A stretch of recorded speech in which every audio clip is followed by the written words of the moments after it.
Hey VC, Big Star 1000 with the second installment of this three-part series on the West Coast sounds folk rock, soft rock from California, from the 60s to the 70s.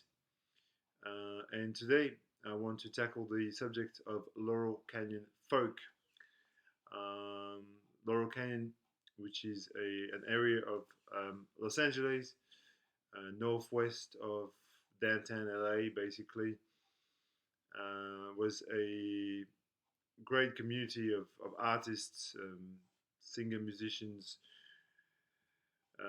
filmmakers. A lot of the luminaries of the time lived there in the 60s. Love, The Doors, the Mothers of Invention, Frank Zappa, the Monkees, David Crosby, Joni Mitchell, the Mamas and Papas lived there. There was a whole collection of really important people, and the connections are so important. Fact that discussing it in this Gimme 10 is all the more relevant. Uh, One of the key figures of the Laurel Canyon scene was none other than David Crosby, uh, who, with this first solo outing, showed what could be done when many luminaries got their heads together. This was recorded after the death of his then girlfriend, and sort of is tinted with a sense of great melancholy.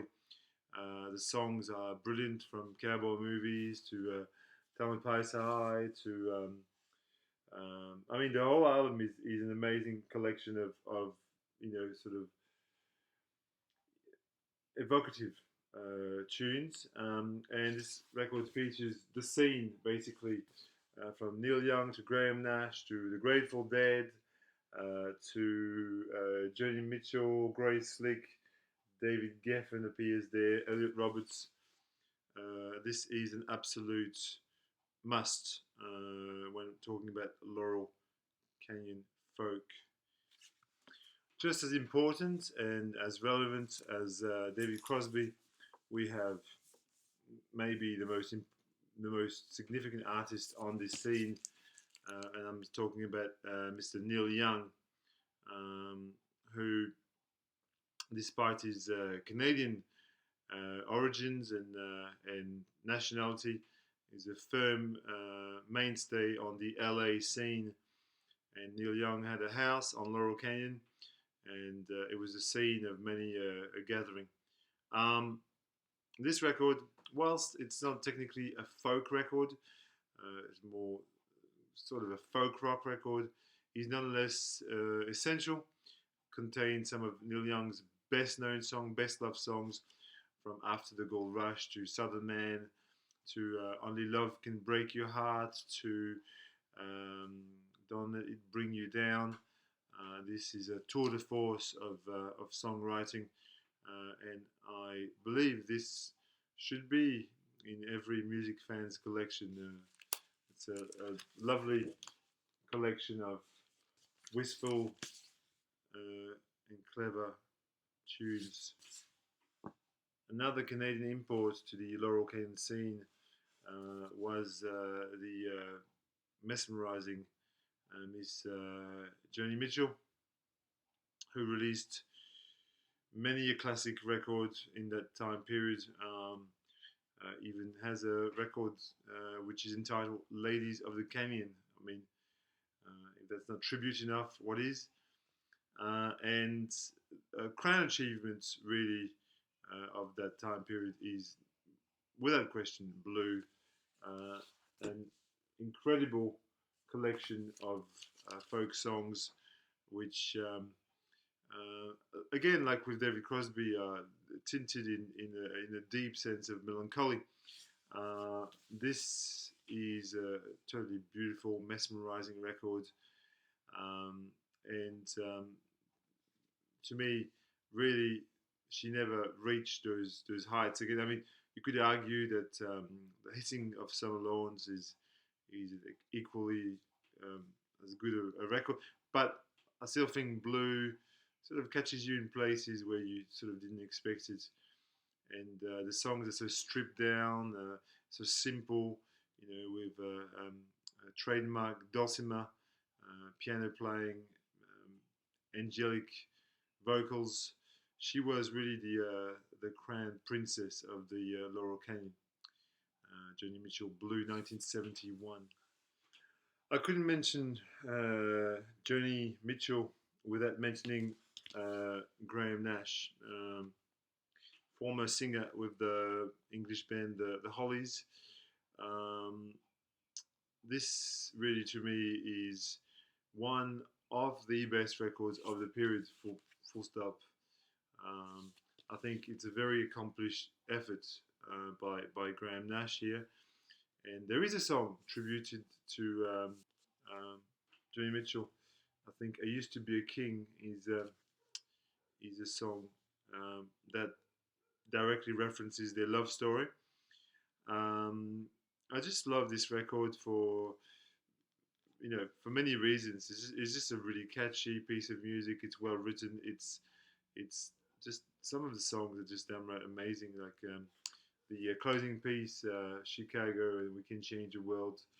But Better Days and Used to Be a King and Simple Man. Just an amazing collection of songs. And whilst it was English, it was very much part of that scene. Um, the connection is simple with Crosby, Stills, and Nash. The next record is from the lead singer and composer in the Mamas and Papas, and we're talking about John Phillips, and this is his album, his first solo album, The Wolf King of LA. This is a classic, essential record of the period. John Phillips didn't live in Laurel Canyon; he lived on Topanga Canyon, which is a few miles down the road. But Mama Cass lived on Topanga and hosted on Laurel Canyon and hosted many jam session and party and gathering. So there's a definite connection with the scene. Um, this is sort of a country folk, uh, sort of American cosmic music sort of record, you would say. Um, but it's just a beautiful collection of songs. The track Topanga is amazing. There's also Malibu People, which is a great song. Down the Beach. This is an album that is really steeped in LA references. And yeah, a real amazing selection of tracks, and a little bit slept on.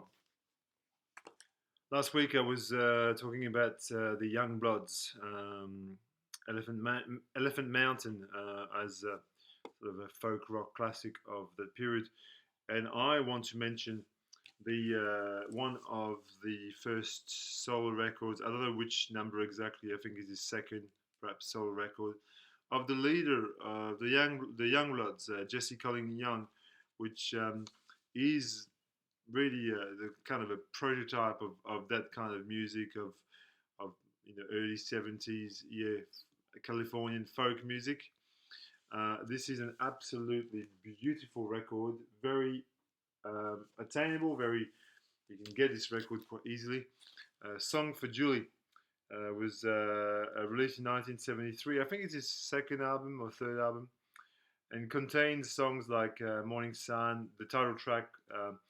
There's a song called Rich Top there, which is the third song on, which has got a really, really amazing sax piece on it.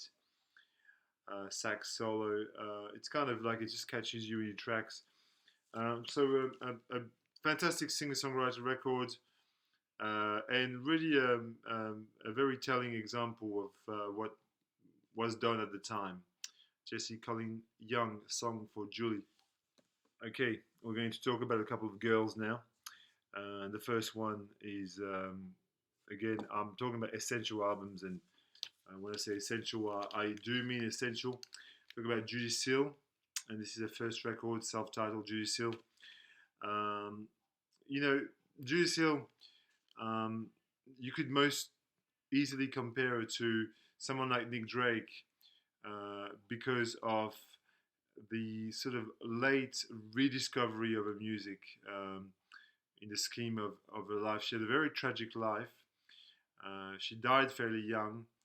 A whole family died very brutally, and she had a terrible life. She was a prostitute for a while. She was a drug addict, but she wrote beautiful songs and she sang with the voice of an angel. You could compare her to vocally Joni Mitchell very much. The songs are a lot more quirky and idiosyncratic, though. They sort of seem to come out of nowhere, a little bit like Nick Drake, and this is why the comparison is so vivid. Jesus Was a Crossmaker is the song that you would like to check there. The Crane Angels, the first song. But really, there's not a bad track on it. This is on Asylum from 1970, I believe, or 71. Our next girl is obviously kind of an obscure classic of sorts, but I think everybody who watches my channel is well aware of Linda Perhacs, a former dental assistant who decided to put out an amazing record, kind of sort of an acid folk, sort of. It has like traces of psychedelic folk without being too obvious. Every song on this is just amazing. Again, the Joni Mitchell comparisons are inevitable. Really, I mean the tone of her voice and you know perhaps even some of the lyrical themes are close to Joni, but this is a different beast altogether. It's one of the best records to come out of LA from the late 60s, early 70s. Um, Parallelograms, it's called, by Linda Perhacs.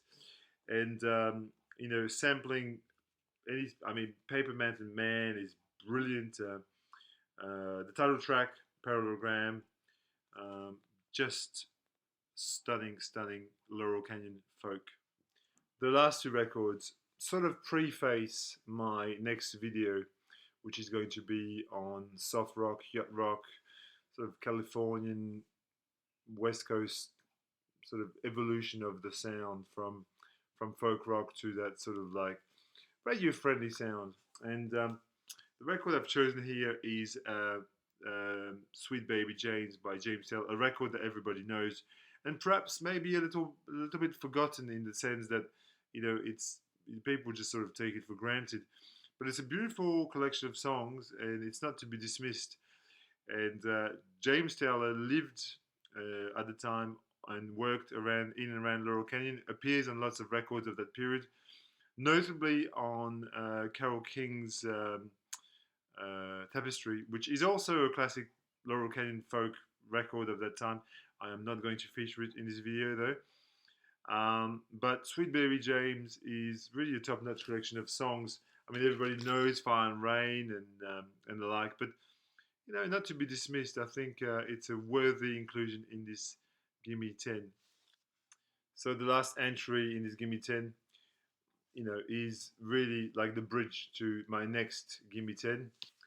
And I want to discuss Mr. Jackson Browne, and this one makes no excuse, makes no apology. Los Angeles, California, is really directly set in that scene. I mean, look, it's on Asylum Records, David Geffen. We have really here the nuts and bolts of that sort of, and this is kind of the gateway to the other artists such as Warren Zevon and even Tom Waits to an extent, who were all from that same roster of amazing artists.